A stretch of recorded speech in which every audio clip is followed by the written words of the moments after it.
The galaxy declared humans harmless. Then 2 entire fleets exploded overnight. The Galactic Council's official designation of humanity as classification harmless had been unanimous. Every species representative, from the crystalline Vorthak to the gaseous Neltai, agreed that these pink bipedal creatures from the 3rd planet of an unremarkable yellow star posed no threat to galactic civilization. Admiral Zexhai of the Korthian Empire found the decision particularly amusing. His mandibles clicked in what passed for laughter among his people as he reviewed the assessment report. Humans had barely mastered interplanetary travel, still relied on chemical propulsion for most of their ships, and their largest warships carried weapons that couldn't even scratch the shields of a Korthian patrol vessel. Primitive tool users, he muttered, his 4 eyes scanning the tactical displays of his flagship, the Inexorable. The Council was generous calling them harmless. I would have suggested irrelevant. The Korthian 3rd Fleet hung in space, near the human colony of New Geneva, ostensibly on a goodwill mission but actually conducting a show of force. 300 vessels of gleaming metal and energy, each one capable of glassing a continent. The humans had welcomed them with embarrassing enthusiasm, even sending gift baskets of their primitive food items to the command ships. Simultaneously, on the far side of human space, the Hegemony's 2nd Assault Fleet maintained a similar presence near Earth itself. Fleet Commander Yathaga had been equally dismissive of their hosts. The humans had actually given them a tour of their most advanced military installations, chattering excitedly about their cutting-edge plasma rifles and revolutionary fusion reactors. Both fleets had settled into comfortable routines. The humans posed no threat, possessed nothing of value, and could be conquered at leisure if they ever proved troublesome. It was, the commanders agreed in their encrypted communications, the most boring assignment in the galaxy. Dr. Sarah Chen had been watching the alien fleets for weeks from her laboratory on Luna Station. As humanity's leading expert in xenobiology and quantum mechanics, she'd been assigned to observe and learn from their visitors. What she discovered in those weeks of careful study would have surprised the Galactic Council considerably. The problem, Sarah realized, was that everyone, humans included, had fundamentally misunderstood what made humanity unique.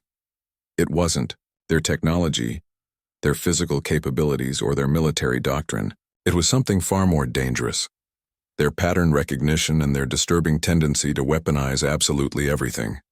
Humans had spent millennia turning plowshares into swords, but more importantly, they had an uncanny ability to identify weaknesses in any system and exploit them with creative ruthlessness. While other species viewed weapons as tools of war, humans viewed everything as a potential weapon. Sarah's breakthrough came when she realized that both alien fleets shared a common vulnerability. Their shields, propulsion systems, and life support all relied on subspace field harmonics, a technology so advanced that no primitive species could possibly understand it, let alone exploit it. Except humans had accidentally stumbled onto subspace manipulation decades earlier.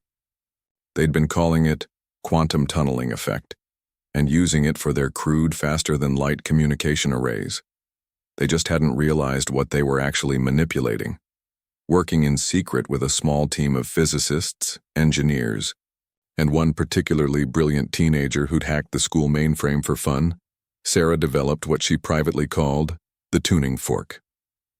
It was elegant in its simplicity, a quantum resonance device that could identify and match any subspace harmonic frequency within a range of several light years. The beauty of the weapon, if it could be called that, was that it didn't attack the alien ships directly. Instead, it simply broadcast a matching frequency to their shield harmonics, causing a resonance cascade that would make their own defensive systems tear themselves apart at the molecular level. On the night of the attack, Sarah sat in her lab watching the tactical displays. The alien fleets hung in space, confident in their invulnerability, their crews probably sleeping peacefully in their quarters. She activated the device. The Korthian 3rd Fleet experienced a catastrophic shield failure across all 300 vessels simultaneously. As their defensive barriers collapsed, the residual energy feedback overloaded their fusion cores. The fleet had approximately 15 seconds to contemplate their situation before every ship exploded in a chain reaction of antimatter containment breaches. The hegemony's second assault fleet, maintaining position near Earth, suffered an identical fate 3.7 seconds later. 500 warships, each one a pinnacle of military engineering, simply ceased to exist in brilliant flashes of converted matter. The silence that followed echoed across the galaxy. In the emergency session of the Galactic Council that convened, within hours the survivors of both fleets, those who had been on leave or stationed on other vessels, could only repeat the same impossible story. The human worlds had no defense fleets in position, no weapon signatures had been detected, no energy buildup, no missile launches, no evidence of any attack whatsoever.